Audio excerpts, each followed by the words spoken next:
سورہ انفال کی آیت نمبر 59 ہے۔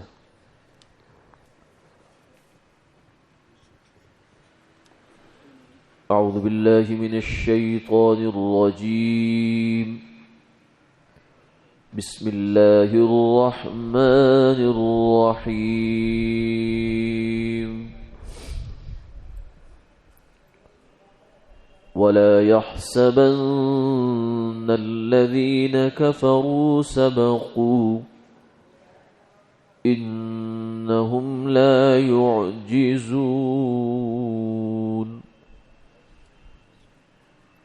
وأعدوا لهم ما استطعتم من قوة ومن رباط الخيل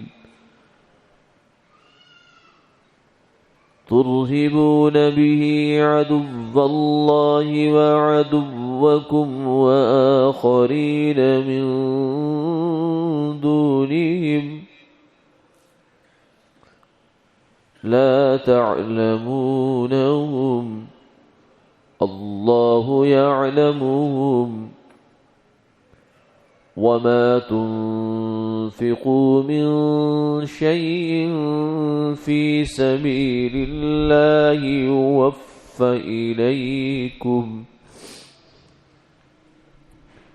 يوفى إليكم وأنتم لا تظلمون وإن جنحوا للسلم فاجنح لها وتوكل على الله إنه هو السميع العليم وإن يريدوا أن يخدعوك فإن حسبك الله هو الذي أيدك بنصره وبالمؤمنين صدق اللہ العظیم۔ اور کافر لوگ یہ نہ سمجھیں کہ وہ بھاگ نکلے، وہ ہم کو ہرگز عاجز نہ کر سکیں گے، اور تم ان کے لیے جو کچھ ہو سکے قوت میں سے جمع کرو اور پلے ہوئے گھوڑوں سے، کہ اس سے دھاک پڑے اللہ کے دشمنوں پر اور تمہارے دشمنوں پر اور دوسروں پر ان کے سوا جن کو تم نہیں جانتے، اللہ ان کو جانتا ہے، اور جو کچھ تم خرچ کرو گے اللہ کی راہ میں وہ پورا پورا تمہیں ملے گا اور تمہارا حق نہ رہ جائے گا۔ اور اگر وہ جھکیں صلح کی طرف تو آپ بھی جھک جائیے اور اللہ پر بھروسہ کیجیے، بے شک وہی ہے سننے والا جاننے والا۔ اور اگر وہ چاہیں کہ آپ کو دھوکہ دے تو آپ کے لیے اللہ کافی ہے، وہی ذات ہے جس نے آپ کی مدد کی اپنی نصرت سے اور مسلمانوں کے ذریعے سے۔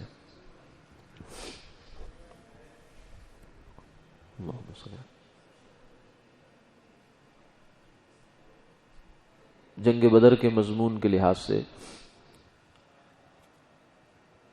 ان آیات کا پس منظر یہ ہے کہ جب جنگ بدر میں 70 کافر مارے گئے اور باقی لوگ بچ نکلے، بھاگ نکلے، تو فرمایا کہ یہ جو کافر لوگ چلے گئے، نکل گئے، یہ نہ سمجھیں کہ ہماری گرفت سے نکل گئے، کیونکہ جنگ بدر یہ اللہ کی طرف سے ان پر عذاب کی پہلی قسط تھی۔ اب جو ان میں سے باز نہیں آئیں گے کفر سے تو وہ مارے جائیں گے، آج نہیں تو کل، کل نہیں تو پرسوں، اور اگر دنیا سے بچ بھی نکلے تو آخرت تو بالکل تیار ہے، تو بالکل قریب ہے۔ انہم یرونہ بعیدا ونراہ قریبا، لوگ آخرت کو بہت دور دیکھتے ہیں لیکن ہم تو بہت قریب دیکھتے ہیں اس کو۔ اس لیے فرمایا کہ یہ لوگ ہرگز ہرگز یہ خیال نہ کریں کہ ہماری گرفت سے نکل جائیں گے۔ انہم لا یعجزون، اللہ تعالیٰ کو یہ عاجز نہیں کر سکتے، بے بس نہیں کر سکتے، بے بسی ان کے مقدر میں لکھی ہے۔ آگے پھر فرمایا کہ مسلمانوں کو ایک عمومی ہدایت دی گئی ہے، اس وقت کے لحاظ سے بھی اور بعد کے اوقات کے لحاظ سے بھی آج بھی اور قیامت تک۔ فرمایا الجہاد ماض الی یوم القیامہ، کہ جہاد ایک ایسا فریضہ ہے جو قیامت تک جاری رہے گا۔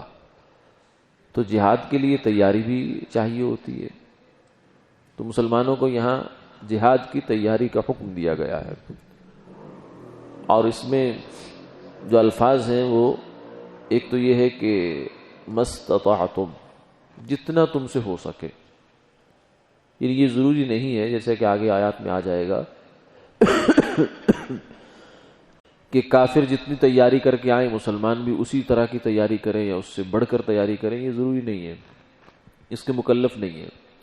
ہاں مکلف انسان اس بات کا ہے جتنی اس کے اندر استطاعت ہے، اس میں کوتاہی نہ کرے، ایک تو یہ بات ہے۔ اور دوسری یہ فرمایا کہ من قوہ، کافروں کے لیے طاقت تیار کرو۔ طاقت کی کوئی الفاظ واضح نہیں کیے گئے، من رباط الخیل تو بتا دیا کہ پلے ہوئے گھوڑے، لیکن اس کے علاوہ ایک عمومی ہدایت دی، کیونکہ قرآن پاک قیامت تک کے لیے ہے، تو صرف اس زمانے کے لیے نہیں جب اونٹ اور گھوڑے ہوتے تھے، ہر زمانے کے لیے۔ لہذا قوت کے لفظ میں وہ تمام وسائل شامل ہو جائیں گے جو قیامت تک کے لیے جنگ کے طور پر، آلات کے طور پر استعمال ہوتے ہیں۔ اس زمانے میں گھوڑے تھے تو گھوڑے مراد ہوں گے، اونٹ تھے تو اونٹ مراد ہوں گے، اور نیزے اور تلواریں تھی تو وہ مراد ہوں گی، زریں مراد ہوں گی۔ پھر آنے والے زمانوں میں اگر معاملہ آگے بڑھا ہے، جیسے آج کل ہے کہ گھوڑے کی جگہ ٹینک نے لے لی ہے اور بندوق نے نیزے اور تلوار کی جگہ لے لی ہے، تو یہ چیزیں اس کی قوت میں یہ چیزیں شامل ہو جائیں گی کہ اپنی طاقت بنانے کے لیے جو تم سے بن پائے وہ کرو۔ اس لیے اسلام کا دفاع کرنے کے لیے اور اسلام کو غالب کرنے کے لیے جہاد کے دو مقاصد ہوتے ہیں، صرف سیلف ڈیفنس کے لیے نہیں ہے جہاد۔ یہ تو گمراہ کن نظریہ ہے، جو لوگ یہ کہتے ہیں کہ صرف دفاعی جہاد ہے وہ تو گمراہی کی بات ہے۔ یہ جہاد اقدامی بھی ہے، یعنی اسلام کی اس پیغام کو، اللہ کی اس دعوت کو کافروں تک پہنچانا، اور اگر وہ رکاوٹ ڈالے تو پھر ان کے ساتھ قتال کرنا، تاکہ ان کی شوکت ٹوٹے، ان کی وجاہت ختم ہو جائے، اور پھر جو انسان ان کے زیر اثر اور زیر تسلط ہے فکری طور سے، وہ اس سے آزاد ہو جائے، پھر اللہ کے پیغام کو، اللہ کے جو ہے کلام کو سنے، اور پھر اپنے آزاد رائے سے مسلمان ہو جائیں۔ جہاد کا مقصد لوگوں کو تلوار کے زور پر مسلمان کرنا بھی نہیں ہے، بلکہ یہ ہے کہ جہاد کے ذریعے سے کفر کی شوکت ٹوٹتی ہے، طاقت، اس کا زور ٹوٹ جاتا ہے، اس کا روب ختم ہو جاتا ہے دلوں سے۔ نتیجتاً یہ ہوتا ہے کہ پھر لوگ آزاد ہو کر مسلمان ہو جاتے ہیں۔ جیسے فتح مکہ کے موقع پر جب قریش کی طاقت ٹوٹ گئی تو پورا عرب جو ہے وہ دار اسلام میں اپنی رغبت سے داخل ہو گیا، یہ نہیں کہ ان کو کسی نے پکڑ کے مسلمان کیا، نہیں، کیونکہ عرب قریش کا ایک روب تھا۔ روب جو ہے وہ بڑی بری چیز ہوتی ہے، یہ ایسی ایک چیز ہے کہ یہ جو حسی بیڑیاں اور ہتھ کڑیاں ہیں ان سے زیادہ مضبوط ہوتا ہے، ذہنی غلامی جسے کہا جاتا ہے۔ جیسے آپ دیکھیں 47 سے پہلے، تقسیم سے پہلے انگریز ہمارے ہاں حسی طور پہ مسلط تھا، اس کی حکومت تھی، جسے چاہتا تھا مارتا تھا، جسے چاہتا تھا جیل میں ڈال دیتا تھا، لیکن اس کے بعد وہ چلا گیا، ہم ظاہری طور پہ آزاد ہو گئے، لیکن ذہنی طور پہ بھی غلام ہے اس کے۔ تو یہ ذہنی غلامی جو ہے نا، یہ زیادہ بدتر ہوتی ہے بنسبت جسمانی غلامی۔ جسمانی غلامی میں پھر بھی انسان آزاد ہونے کی خواہش رکھتا ہے، لیکن ذہنی غلامی میں تو وہ اپنے آپ کو آزاد سمجھ کر غلام رہتا ہے۔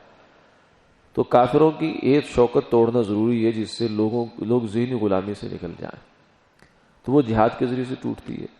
اس لیے اگر کوئی ایسا ملک ہے کہ جو ہمیں یہ کہتا ہے کہ ہم آپ کے لیے دروازے کھول دیتے ہیں، مسلمانوں کو یہ کہتا ہے آپ آئیں، تبلیغ کریں، لوگوں کو مسلمان کریں، جو آپ کی بات سنتا ہے اس کو کریں، ہمیں کوئی اعتراض نہیں ہے، تو اس ملک کے خلاف بھی جہاد ہوگا، کیونکہ اصل مقصود یہ نہیں ہے کہ صرف تبلیغ کی آپ کو عوام تک ایکسیس حاصل ہو جائے، بلکہ مقصود یہ ہے کہ کفر کی شوکت ٹوٹ جائے۔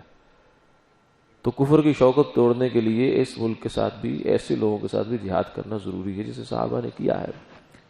فرمایا کہ یہ جہاد کی تمہیں استعداد اور قوت تیار رکھنی چاہیے، جس کی صورتیں مختلف ہو سکتی ہیں، اور مقصد اس کا یہ ہے ترہبون بھی عدو اللہ وعدوکم، کہ تمہارے اللہ کے دشمنوں پر اور تمہارے دشمنوں پر دھاک بیٹھ جائے. تو یہ کفر کی شوکت توڑنی ہے، چاہے وہ تیاری کے ذریعے سے ہو، چاہے عملاً جہاد کے ذریعے سے ہو، جس کے نتیجے میں کفر کا بول بالا نہیں ہوگا. دنیا میں بول بالا ہوگا تو اللہ کا ہوگا. لتکون کلمۃ اللہ ہی العلیٰ، اور کافروں کا کلمہ جب کلمۃ السفلی بن جائے، وہ نیچے زیر ماتحت ہو کر رہیں دنیا میں. یعنی جہاد کا مقصد یہ بھی نہیں ہے کہ دنیا میں ایک کافر بھی نہ رہے، کیونکہ یہ تو اللہ نے دنیا کا نظام بنایا ہے. کفر اور اسلام، شیطان قیامت تک رہے گا، چلتا رہے گا سلسلہ. کبھی خیر غالب آتی ہے، کبھی شر غالب آتا ہے، لیکن شر بہرحال کچھ نہ کچھ دنیا میں رہتا ہے. لیکن کافر مغلوب ہو کر رہے گا، مرعوب ہو کر رہے گا. وآخرین من دون، فرمایا کچھ دشمن تو تمہارے سامنے ہیں، جیسے قریش تھے اور جزیرۃ العرب کے لوگ تھے. وآخرین من دون، ابھی تمہارے وہ بھی دشمن ہیں جنہیں تم جانتے نہیں ہو، اور وہ تھے قیصر و کسریٰ، جو اس وقت کی بڑی بڑی سلطنتیں تھیں، سپر پاور تھی دونوں یہ. تو فرمایا کہ یہ بھی تمہارے دشمن ہیں. اگر تم نے ابھی سے جہاد کی تیاری اچھی کی اور اچھے نتائج دیے تو ان پر روب پڑے گا. اور آگے یہ فرمایا کہ اس تیاری کے لیے ظاہر ہے کہ تمہیں جہاں جان لگانی پڑے گی، مال بھی لگانا پڑے گا. جہاد میں جو مال اسباب تو لگتے ہیں، تو اس کے لیے پھر جو مال خرچ کرو گے یہ نہ سمجھنا کہ وہ مال ضائع چلا گیا، نہیں. وما تنفقوا من شیء فی سبیل اللہ، ضابطے کی بات یہ ہے کہ راہ خدا میں جو مال بھی خرچ کیا جائے، فی سبیل اللہ عام ہے. اس سے مراد جہاد بھی ہے، اس سے مراد کار خیر کا کوئی بھی راستہ ہے، مسجد بھی ہے، مدرسہ بھی ہے، خانقاہ بھی ہے، دعوت بھی ہے، تبلیغ بھی ہے، سب اس میں جو بھی دین کی نشر و اشاعت کے لیے، دین کی حفاظت اور سربلندی کے لیے جو بھی محنتیں کوششیں ہیں وہ سب اس میں شامل ہیں. تو راہ خدا میں جو مال بھی خرچ کرو گے، یوفی الیکم، اللہ تعالیٰ تمہیں پورا پورا دے دیں گے، خوب خوب پورا پورا دیں گے تمہیں. یہ وہ تو واپس کریں گے بلکہ اس کے علاوہ بڑھائیں گے، چڑھائیں گے اس کو. مثل الذین ینفقون اموالهم فی سبیل اللہ کمثل حبۃ انبتت سبع سنابل فی کل سنبلۃ 100 حبۃ واللہ یضاعف لمن یشاء. جو راہ خدا میں مال خرچ کرتے ہیں اس کی مثال اس دانے کی سی ہے، انبتت سبع سنابل، جس سے 7 بالیاں نکلی، اور پھر فی کل سنبلۃ 100 حبۃ، ہر سٹے کے اندر 100 دانہ نکلا. تو ایک دانہ جو ہم زمین میں لگاتے ہیں تو زمین ہمیں 700 دانہ پلٹاتی ہے عام ضابطے کی روح سے. تو راہ خدا میں فرمایا جو مال خرچ کرو گے تو وہ بھی ایسے اللہ تمہیں پلٹا کر واپس کریں گے. دنیا میں تو اتنا ہی دیں گے تمہیں جتنا دنیا کا ظرف اٹھا سکتا ہے. دنیا کے دامن جو ہے بہت چھوٹا ہے، اس کے اندر تو ایک نیکی بھی پوری طرح سے نہیں آ سکتی. ہاں کچھ نہ کچھ دنیا میں اللہ تعالیٰ دیتے ہیں، لیکن اصل جو بدلہ ہے وہ آخرت میں ہے. تو تمہیں پورا پورا فرمایا یہ مال لوٹا دیا جائے گا. وَأَنْتُمْ لَا تُظْلَمُونَ، اللہ کی طرف سے کسی قسم کی کوئی کمی کوتاہی تمہارے مال میں نہیں ہوگی. آگے فرمایا کہ کافروں کے ساتھ ہر حال میں جنگ کرنا کوئی ضروری نہیں. اگر کافر آپ سے صلح پر آمادہ ہو جاتے ہیں تو صلح کا معاہدہ بھی ہو سکتا ہے. جیسے مشرکین مکہ صلح حدیبیہ ان کے ساتھ ہو گئی، اور پھر اور موقعوں پر بھی صلحیں چلتی رہی. تو اس شریعت کی روح سے کفار کے ساتھ دارالاسلام مسلمان صلح کر سکتے ہیں. لیکن اس میں ایک بات یہ ذہن میں رہنی چاہیے کہ یہ صلح دائمی نہیں ہوگی. یعنی کبھی بھی مسلمان کافر پر حملہ آور نہیں ہوں گے، یہ نہیں. صلح عارضی ہو سکتی ہے. بعض فقہاء نے فرمایا 5 سال، بعض نے کہا 10 سال، لیکن بہرحال جتنی بھی ہو ٹمپریری ہوتی ہے، کیونکہ کفر اور اسلام کی دائمی صلح نہیں ہو سکتی. وَبَدَا بَيْنَنَا وَبَيْنَكُمُ الْعَدَاوَةُ وَالْبَغْضَاءُ أَبَدًا حَتَّى تُؤْمِنُوا بِاللَّهِ وَحْدَهُ. جب تک کافر ہے اس وقت تک مسلمان کی اس سے صلح نہیں ہو سکتی. ہاں عارضی طور پر ہو سکتی ہے، چلو ان کو بھی کوئی مفاد ہوگا، کچھ مسلمانوں کا مفاد ہوگا، تو مستقل جنگ بندی جو ہے اس کا معاہدہ نہیں ہو سکتا. جیسا کہ آج کل ہوا پڑا ہے اقوام متحدہ کی صورت میں، UN کی جو قراردادیں ہیں جس پر بہت سے ملکوں نے دستخط بھی کر دیے، اس کا مطلب یہ ہے کہ اب کوئی ملک بھی کسی ملک پر بھی حملہ آور نہیں ہو سکتا. دین کے لیے بھی نہیں ہو سکتا، دین کے لیے تو ہو ہی نہیں سکتا سرے سے. ہاں کوئی ہیومن رائٹس کی کوئی زیادتی ہو جائے یا کوئی اور ان کے خیال میں جو اپنے خیال سے جو ان کو غلط بات لگتی ہے، تو اس کے لحاظ سے وہ کہتے ہیں ٹھیک ہے جنگ ہو سکتی ہے، ورنہ کسی مسلمان ملک کو یا کسی کافر ملک کو مذہب کے نام پر دوسرے ملک پر تلوار اٹھانے کی اجازت نہیں ہے. تو یہ جو معاہدہ ہے یہ اسلام کی روح سے غلط معاہدہ ہے. وَإِن جَنَحُوا لِلسَّلْمِ، ہاں البتہ عارضی صلح ہو سکتی ہے. وَإِن جَنَحُوا لِلسَّلْمِ فَاجْنَحْ لَهَا، تو آپ بھی صلح کو قبول کر لیں. وَتَوَكَّلْ عَلَى اللَّهِ، اور اس سلسلے میں اگر تھوڑا بہت اندیشہ ہو کہ نقصان ہوگا یا نہیں ہوگا، بہرحال اس معاملے میں اللہ پر توکل کیجئے. انہ هو السمیع العلیم، وہ خوب جانتا ہے اور وہ سنتا بھی ہے کہ کون کیا کر رہا ہے، کون کیا کہہ رہا ہے، اور کس کی بات کا کیا مقصد ہے، وہ اللہ خوب جانتا ہے. آگے فرمایا کہ اگر آپ کو یہ لگے کہ صلح کرنے میں کافر ہمیں دھوکہ دینا چاہتے ہیں، نقصان پہنچانا چاہتے ہیں، تو فإن حسبک اللہ، آپ کو تو اللہ کافی ہے. آپ اس بات سے مطمئن ہو جائیں کہ آپ کو یہ نقصان نہیں پہنچا سکتے. واللہ یعصمک من الناس، اللہ تعالیٰ آپ کی لوگوں سے حفاظت کریں گے. هو الذی، پھر فرمایا کہ دیکھیے جیسے اس نے پہلے کیا ہے یہ کام، وہ اب بھی کرے گا. جنگ بدر میں کوئی امکان نہیں تھا، دور دور تک کوئی امکان نہیں تھا فتح کا. جس طریقے سے شاندار فتح اللہ نے عطا فرمائی تو وہ اللہ نے دی ہے. هو الذی ایدک بنصرہ وبالمؤمنین، اپنی مدد بھیجی فرشتوں کی صورت میں اور ایمان والوں کی صورت میں، تو آپ کے لیے کافی ہے. لیکن یہ جو وعدہ ہے یہ آپ صلی اللہ علیہ وسلم کے ساتھ خاص ہے. ہر مسلمان حکمران کے ساتھ یا مسلمانوں کے ساتھ یہ وعدہ نہیں ہے، بلکہ ان کو تو اپنے ماحول حالات کے لحاظ سے خود دیکھنا پڑے گا کہ کہیں کافر ہمارے ساتھ ہاتھ تو نہیں کر رہے، کوئی ایسی صورت تو نہیں کر رہے جس کے نتیجے میں ہمیں کل کو زیادہ نقصان اٹھانا پڑے. انہوں نے بہرحال اپنا یہ دیکھنا پڑے گا. وہ اس آیت کو بنیاد نہیں بنا سکتے فإن حسبک اللہ، کیونکہ یہ آپ صلی اللہ علیہ وسلم کی خصوصیت تھی. ورنہ باقی کسی کے ساتھ یہ وعدہ نہیں ہے کہ ہر صورت میں جیسا مرضی معاہدہ کر لے اس کو نقصان نہیں ہوگا. یہ آپ صلی اللہ علیہ وسلم کی خاصیت تھی، اور باقی مسلمانوں کو اپنے احکامات کے لحاظ سے ہی عمل کرنا ہوگا. وآخر دعوانا الحمدللہ رب العالمین.